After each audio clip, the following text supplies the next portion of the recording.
वेंकटाद्रि समं स्थानं ब्रह्मांडे नास्ति किंचनात् वेंकटेश समो देवो न भूतो न भविष्यति श्री वेंकटाचल क्षेत्रम వెంకటేశ్వర స్వామి వారు శ్రీ వైఖానస భగవచ్శాస్త్ర ప్రకారం పంచబేరాలుగా తిరువారాధన జరుగుతుంది.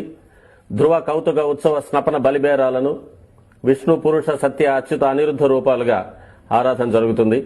వీరు కౌతుక బేరం భోగ శ్రీనివాసమూర్తి. ప్రతిరోజు ఉదయం తోమాల సేవలో పాలు కుంకుమ పువ్వు అభిషేకం జరుగుతుంది. వీరికి రాత్రి ఏకాంత సేవలో పవ్వళింపు సేవకు వేయించేస్తారు. ప్రతి బుధవారం మూడువర్లకు ప్రతినిధిగా బంగారు వాకిల్లో సహస్ర కలశాభిషేకం జరుపుకుంటారు. సుమారు 1500 సంవత్సరాల ముందు పల్లవ మహారాణి సమర్పించిన వెండి బింబము భోగ శ్రీనివాసమూర్తి. ధ్రువబేరం మూల విరాట్టు